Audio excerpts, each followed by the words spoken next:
샬롬. 오늘도 하나님 말씀 앞에 나오신 여러분 환영합니다. 우리 함께 기도하겠습니다.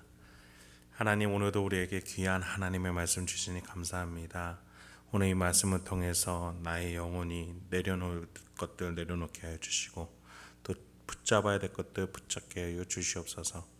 그래서 하늘로부터 오는 지혜, 하나님이 주시는 평안으로 가득한 오늘 이 시간이 되게 해주시고, 그 힘으로 오늘 우리의 일상 가운데에 정말 하나님 원하시는 그 길, 빛과 소금의 역할을 감당하며 하나님을 경외하고 서로 사랑하는 하루가 될 수 있도록 인도하여 주시옵소서. 예수님의 이름으로 기도했습니다. 오늘 함께 살펴볼 말씀은 예레미야서 46장 1절에서 12절입니다. 예레미야서 46장 1절에서 12절을 함께 살펴보도록 하겠습니다.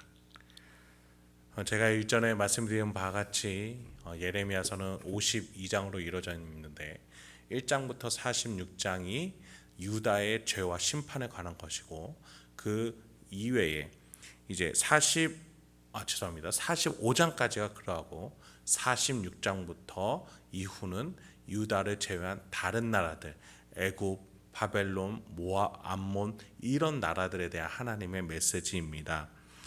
1절을 그렇게 해서 이렇게 시작합니다. 이방 나라들에 대하여 선지자 예레미야에게 임한 여호와의 말씀이니라. 우리가 이 본문을 접하면서 이제 우리가 어떤 것들을 깨달아야 될지 우리가 잠시 살펴보겠습니다.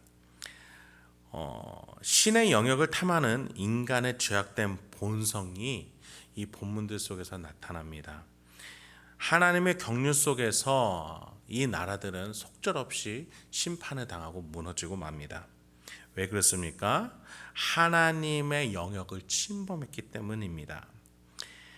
이 국가들은 결국 인간의 확장본인 것이죠. 하나님의 세계 경륜 속에서 하나님을 존중하고 경외했음에도 불구하고 자신들의 교만함과 죄악됨을 가지고 세계를 다스리려고 했습니다.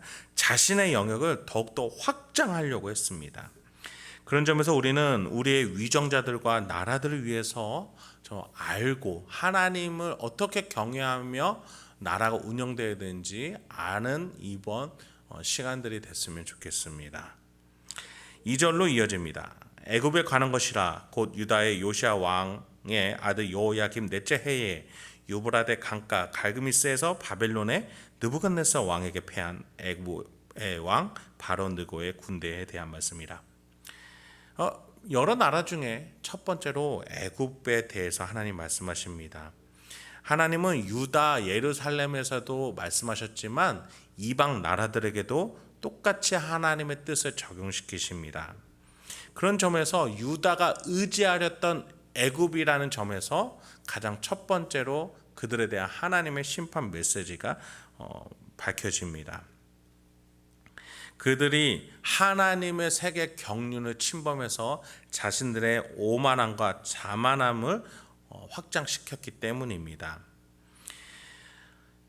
이 애굽의 상황이 어느 때인지 우리는 2절에서 두 가지를 살펴볼 수 있는데, 첫 번째는 갈그미스 전투 때의 애굽에 대해서 하나님은 말씀하십니다. 그때는 애굽이 가장 강성했을 때였습니다. 여러분, 갈그미스 전투가 일어난 유브라데 강가는 애굽이 바벨론을 치기 위해서 원정을 떠나서 바벨론의 앞마당에서 이뤄진 전쟁입니다. 그들이 자신들이 이 세계를 정복하고 다스리기 위해서 바벨론까지 원정을 갔던 것이죠. 그런데 그들은 거기서 지고 말았습니다. 왜일까요? 하나님의 심판이 있었기 때문입니다. 애굽에 대한 하나님의 심판이 갈그미스 전투에서 임했기 때문에 그들은 아무리 잘 준비했다 하더라도 하나님의 경륜 속에서 패배할 수밖에 없었던 겁니다. 그리고 두 번째는 유다 왕으로 여호야김이 있을 때라고 말해주고 있습니다. 여호야김은 애굽을 통해서 즉위된 왕입니다. 그래서 반바벨론 정책을 가지고 있었지요. 애굽을 의지하고 있었던 겁니다. 그러니까 갈그미스 전투에서 애굽이 졌던 그 원인과 또 그 과정과 결과에 대해서 예레미야를 통해서 메시지가 전해질 때 유다 백성들은 무엇을 깨달아야 했을까요?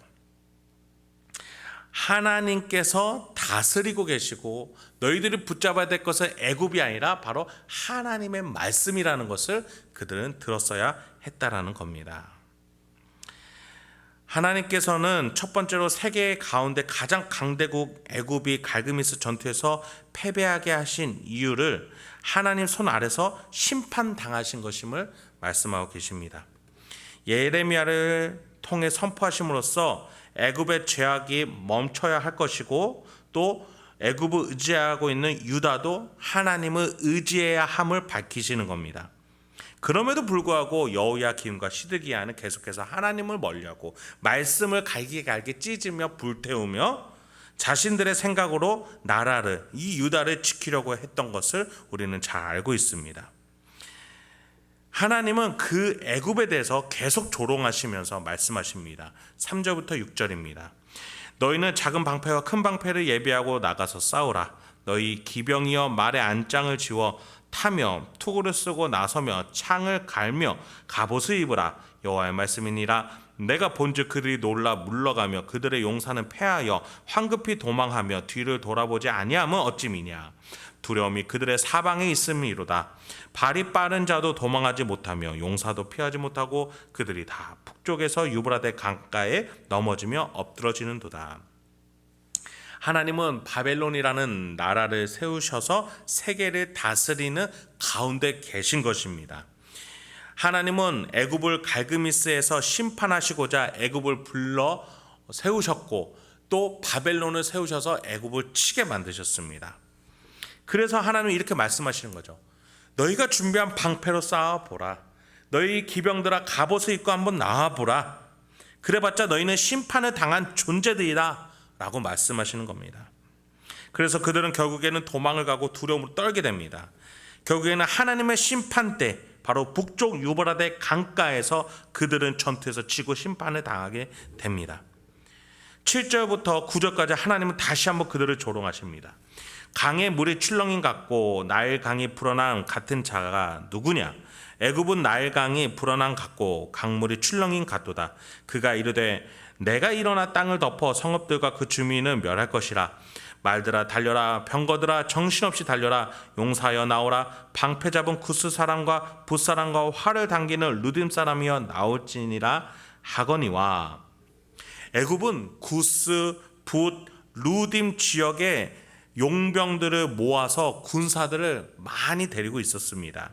그 수가 많아 마치 강물이 넘쳐 바벨론까지 다다랐다라고 그들은 생각을 했습니다. 애굽은 그것을 가장 자랑스러워했죠. 그들은 나일강이 넘쳐 흘러 온 마을을 적시듯 애굽이 모든 군사력으로 그들의 세계를 다스릴 수 있을 것이라 생각했습니다. 그래서 하나님은 그들의 생각을 이렇게 표현하셨습니다. 내가 일어나 땅을 덮어 멸할 것이라. 애굽이 그렇게 생각했다라는 거예요. 하나님은 그거를 부정하시고 심판하실 것이고 교만하다 평가하시는 겁니다. 여러분, 현대 국가들의 세력 다툼 속에서 우리는 하나님의 분명한 다스림이 있다는 것을 인식하고 있어야 합니다. 어떤 국가가 어떤 기조와 태도를 가지고 타국을 대하고 있는지 알아야 합니다. 왜냐하면 그것을 하나님이 보고 계시기 때문입니다. 그것은 동시에 우리나라에게도 적용이 될 것입니다. 우리나라가 어떤 정책으로 타국을 대하고 있는지 우리도 동일한 관점을 가지고 기도할 수 있어야 하겠습니다. 10절부터 12절까지 이어집니다. 그날은 주 만군의 여호와께서 그의 대적에게 원수 갚는 보복이리라. 칼이 배부르게 삼키며 그들의 피를 넘치도록 마시리니 주 만군의 여호와께서 북쪽 유브라데 강가에서 희생 제물을 받으실 것이미로다. 처녀딸 애굽이여 길르앗으로 올라가서 유양을 취하라. 네가 치료를 많이 받아도 효력이 없어 낫지 못하리라. 내 수치가 나라들에 들렸고 내 부르짖음은 땅에 가득하였나니 용사가 용사에게 걸려 넘어져 둘이 함께 엎드러졌음이라. 하나님께서는 원수 갚는 날, 보복하는 날이라고까지 말씀하십니다. 애굽 느고 왕은 유다의 가장 어진 임금이었던 요시야 왕을 죽였습니다. 그것에 대해서 하나님께서는 원수를 갚고자 하시는 것이죠. 열왕기 하 22장 2절에 에서는 요시야 왕을 이렇게 평가하고 있습니다. 여호와 보시기에 정직히 행하여 그의 조상 다윗의 모든 길로 행하여 좌우로 치우치지 아니하였더라. 그런 유다 왕을 느고 왕은 해함으로써 유다 국가를 정복하고 마음대로 다스리고자 했던 겁니다. 애굽의 앞마당 격이었던 무깃도라는 지역에서 바로 느고와 유다 왕 요시야가 전투를 벌이는데 거기서 요시야 왕이 죽고 맙니다. 그리고 이 무깃도 전투에서 승리한 애굽은 이 유다 땅을 밟고 지나가 바벨론 앞마당 갈그미스까지 다다르게 된 것이지요. 애굽 왕 바로 느고는 이러한 전쟁의 결과들 속에서 이 애굽의 군사력으로 온 세계를 다스릴 수 있을 것이라는 하나님의 경륜을 침범하는 교만함을 가지고 있었고, 그것을 하나님은 보복하시고자 하셨던 겁니다. 실제로 고대 세계사에서 분수령에 해당하는 전투가 바로 이 갈그미스 전투입니다. 이 전투에서 결국은 애굽은 패배하고 바벨론은 승리하여서 이 고대 근동 지역의 새로운 강대국으로 바벨론은 부상하게 되고 애굽은 나락의 길로 떨어지게 됩니다. 그 결과 바벨론은 애굽이 다스리던 유다 땅의 새로운 주인으로 등극하게 되는 것이죠. 여러분, 이것이 누구의 계획이었을까요? 애굽을 뽑고 바벨론을 심으셨던 바로 여호와 하나님이셨던 겁니다. 그렇습니다, 여러분. 하나님은 세계의 경계를 그으시고 나라의 흥망성쇠를 다스리시며 이를 일으키시고 완성하시기도, 또 심기도 하시고 뽑기도 하시는 하나님이십니다. 오늘 본문에서 하나님은 애굽을 뽑으시고 바벨론을 심으셨습니다. 그 가운데 유다는 과연 누구를 따라야 했을까요? 뽑히고 심기우는 나라들일까요? 아니면 뽑고 심는 것을 주관하는 주관자일까요? 그렇습니다, 여러분. 우리나라의 운명도 하나님이 뽑으실 수도 있고 심기우실 수도 있는 분이심을 우리는 알아야 하겠습니다. 우리 함께 조국 위에 기도할 때마다 하나님 앞에서 이 나라가 불쌍히 여김 받기를, 그래서 하나님의 뜻이 세워지고 생명과 가정을 중시하는 나라가 되기를, 서로 사랑할 수 있는 국민성이 더 나타나는 나라가 되기를 우리가 함께 기도할 줄 알아야 하겠습니다. 이 시간에 함께 기도하겠습니다. 하나님, 오늘 우리에게 귀한 하나님의 말씀 주셔서 감사합니다. 이 나라가 이제 앞으로 대선이라는 큰 행사를 치르게 됩니다.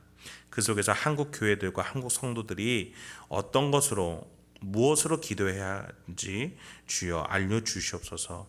한 이념과 자신의 생각과 고집으로, 정치 사상으로 성도들이 현혹되지 아니하고 온전히 하나님의 말씀과 하나님의 주권 아래서 하나님이 뜻하시는 나라가 되기 위해서 어떤 대통령이 뽑혀야 되는지, 어떤 정당이 세워져 가야 되는지 주여 알려주시옵소서. 주여, 그 대통령 또한 죄인이고 그 정당들 또한 한계가 있는 집단임을 우리가 알게 해주시옵소서. 결국에는 그 위에 하나님이 계시고 하나님을 따르는 하나님의 백성들이 또 하나님을 통해서 은혜를 베풀어지고 또 하나님이 세우신 위정자들을 통해서 이 나라가 다스려질 것임을 우리가 깨닫게 하여 주시옵소서. 그래서 이 대선 속에서 분열되지 아니하고 이 나라가 더욱더 하나가 되고 앞으로 성숙해지고 주변 국들과 함께 성장해 나갈 수 있는 나라가 될 수 있도록 주여 이 대선을 사용하여 주시옵소서. 또한 이 대선을 통해 한국 교회들이 하나님의 뜻으로 기도하는 것이 무엇인지 올바로 알아 더욱더 기도로 성장할 수 있고 성숙해지는 한국교회와 행복한 교회가 될 수 있도록 주여 인도하여 주시옵소서. 이 모든 말씀 예수님의 이름으로 기도했습니다.